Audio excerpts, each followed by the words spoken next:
beasiswa ini ada beasiswa pemerintah dan sebagiannya adalah beasiswa yayasan. Jadi kemudian beasiswa yayasan ini salah satunya adalah beasiswa yang dari Hizmet ini.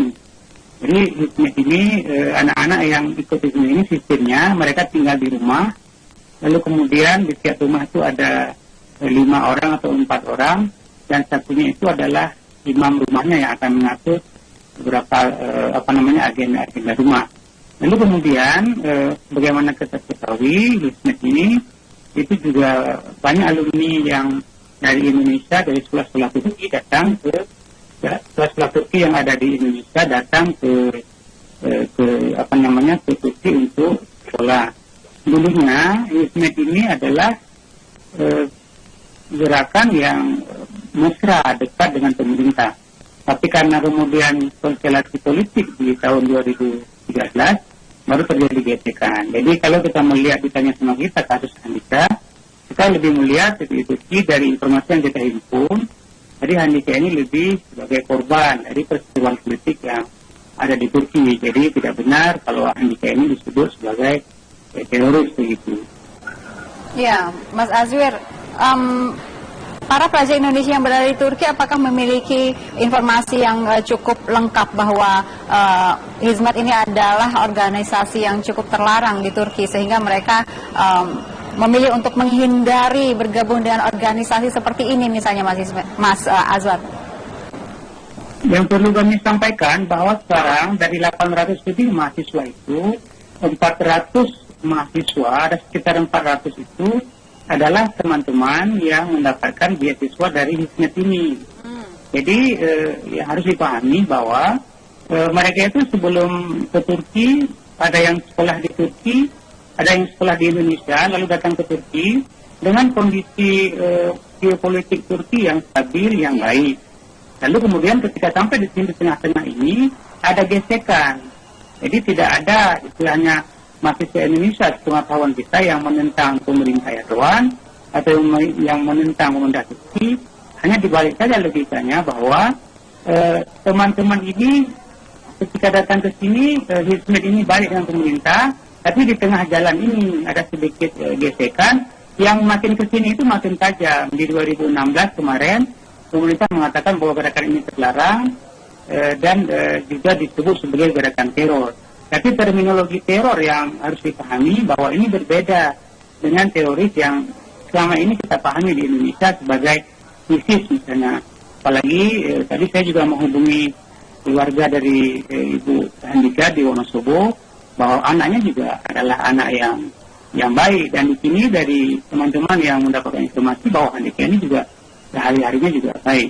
Nah, informasi yang kita himpun itu menunjukkan bahwa sebenarnya Handika ini lebih menjadi korban daripada apa yang sedang terjadi di konstelasi politik Turki. Baik, Mas Azwar. Di sini ada Prof. juga yang mungkin ingin ikut berbincang dengan Mas Azwar. Ya. Silakan. Saya kalau boleh tanya terkait dengan akses terhadap yang ditahan ini, warga negara kita itu apakah diberi keleluasaan oleh otoritas tempat, terutama mereka yang dari kedutaan besar? Ya, posisi sekarang dia di Gaziantep, ditahan ya. Dan tadi saya juga berbincang dengan salah satu teman di sana, teman mahasiswa, yang dia mendapatkan informasi dari pengacaranya Handika. Memang sampai sekarang kita hanya bisa ketemu dengan pengacaranya dan belum bisa ketemu dengan Handikanya. Tapi memang di sana dia dalam keadaan baik. Nah, pihak KBRI di Ankara telah melakukan langkah-langkah untuk terus memantau dan mengintensifkan bagaimana caranya membebaskan Handika ini. Tetapi ada hukum Turki yang karena ini juga persoalan sensitif di Turki, maka kita sedang menunggu langkah-langkah itu ditempuh, dan sejauh ini belum bisa ketemu dengan sahabat kita Handika itu. Kalau aturannya, kira-kira aturan apa yang disangkakan kepada yang bersangkutan berkaitan dengan masalah terorisme kah, ataukah saya nggak tahu ya, mungkin di Turki ada undang-undang semacam undang-undang subversi? Ya, sebenarnya dampak dari perselisihan tajam politik di Turki, yaitu antara pemerintah dengan Hizmet ini, berimplikasi juga kepada pelarangan Hizmet. Sebelumnya itu memang sudah ada penutupan seperti kursus-kursus yang milik Hizmet. Kemudian juga ada media yang ditutup oleh pemerintah, sampai kemudian penangkapan daripada aktivis yang di Hizmet ini gitu.